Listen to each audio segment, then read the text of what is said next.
Surprise! It's Dan, your resident Digimon fan. Welcome back to the channel. It's been a hot minute, but if you remember rightly, on the last time I released a video explaining my departure, mostly, from YouTube. You know, if there is a new Digimon game announced, I will 100% be buying it and playing it, and maybe I'll make a video about it. So, here I am. So as you all no doubt be aware, Digimon Story Time Stranger will be coming out on the 3rd of October. I have pre-ordered the big collector's edition thing from the Bandai store. I'll put somewhere on screen. Really looking forward to that. I'll do an unboxing of that on this channel once I receive it, hopefully on release date. I actually have no idea. I've never bought anything from the Bandai store before. But today I want to talk about the demo that was just released for Time Stranger. It's a great glimpse into the game. I've been trying to avoid spoilers, you know, all over the Digimon subreddit and all sorts. There have been just complete info dumps on this game. Pretty much every Digimon that's in the game has been leaked or revealed at some point. And I'm not that kind of person. I like to enjoy a game when it comes out. Like, if I know I'm going to like a game, then I will buy it and play it. You know, I don't need to ruin it for myself before it comes out. But that being said, a demo is a great way to give you an idea of whether you're going to enjoy a game, and also the main reason that I played it was because you can carry over your progress to the main game when it releases on the 3rd of October. So I figured, hey, let's make a start and get into it. And to be honest, I regret playing it because now I don't want to play anything else. It's going to be a really long wait till October 3rd, but I'm just going to have to suck it up. The demo was great. I really enjoyed my time with it, and there's still plenty of stuff that you can do once you've done the main part of the demo. I'll talk about that in a little bit, but I personally just had such a great time, and I can't stop thinking about it. It's the only thing I want to do. Hence this video, and I'm just going to go through a few things that I really liked about the game, and I'll have some gameplay going on screen, and we can talk about the good and maybe some of the bad. There's not a huge amount of bad, you'll be pleased to know.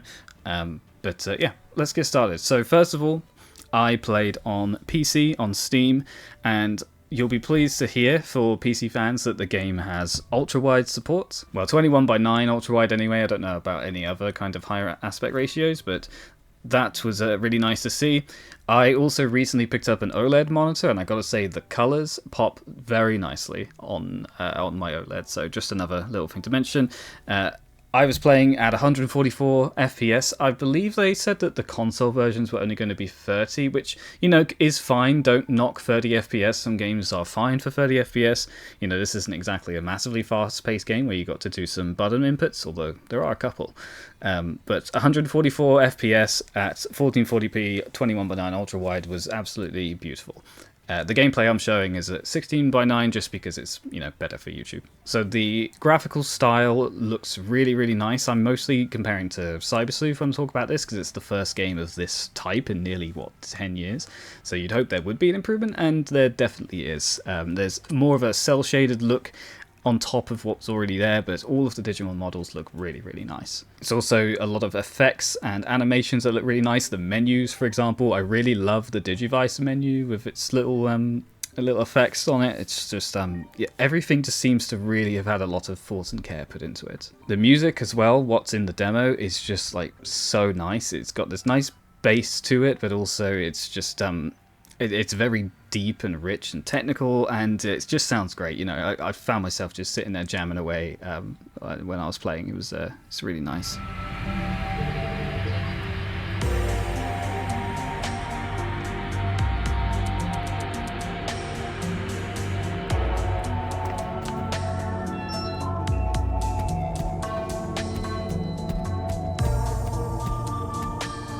Getting into the meat of the demo itself, so there is the main story where basically you're playing the first couple of hours-ish of the story. It's a couple of hours if you go very slowly, which I did because I wanted to soak it all in.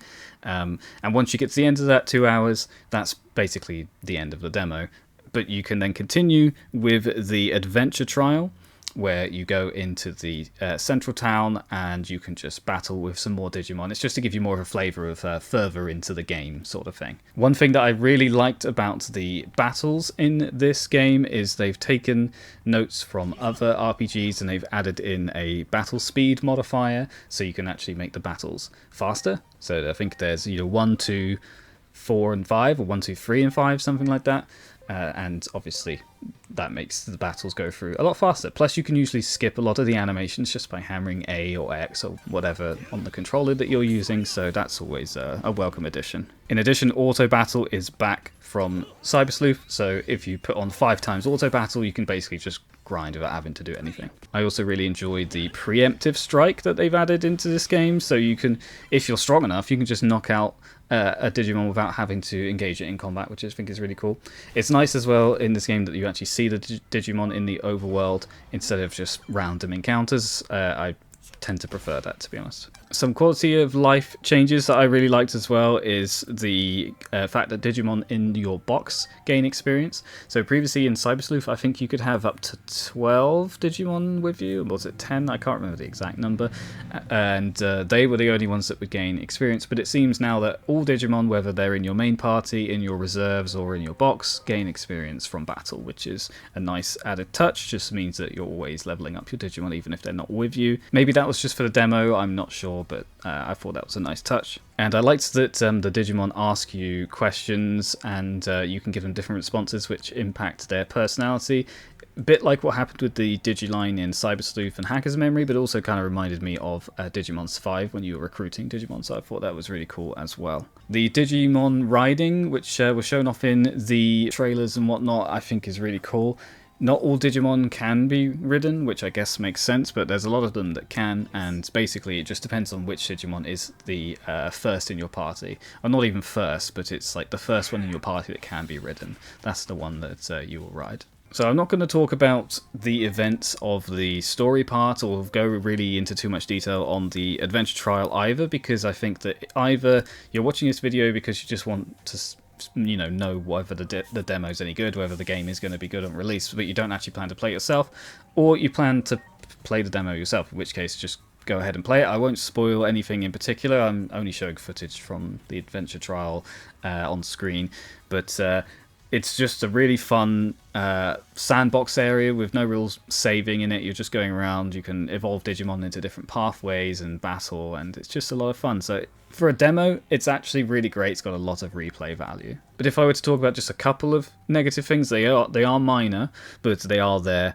One of them was around regeneration mode. So when you stand still after a battle, you will slowly regenerate your HP and SP over time until full. As long as you're not targeted by an enemy, you will just heal up from full, basically, after every battle. And whilst that is, you could call that a quality of life thing, I find it did make the game very easy. So I think I'm probably going to replay the demo on the harder difficulty, because normal difficulty just did seem a bit too easy. The other thing was around the softness of the image in terms of graphics. Not a major thing, but I did feel a little bit like it was a bit soft, and by soft I just mean not, a little bit maybe blurry in some areas. I feel like maybe that's my eyes, possibly, that's the problem there. But it was something that I noticed, and it's not a major problem. One final thing to note as well, I did play this on the Steam Deck, and I was getting a good 30 to 40 FPS in pretty much every part of the town area in the adventure trial, and I was very pleased with it, so I think it's going to be a good Steam Deck game for sure. So those are my thoughts on the Time Stranger demo. I am really, really excited for this game now. It's going to be a difficult month in October because we've also got the new Pokemon game coming out midway through October. So, but I know where my priorities lie. I'll be playing through Time Stranger to completion. I feel like this game is going to be an all-time great. So yep, that's all from me. Checking out once again. Thanks for watching. I'll be back with the unboxing of the Collector's Edition once I receive it. So take care.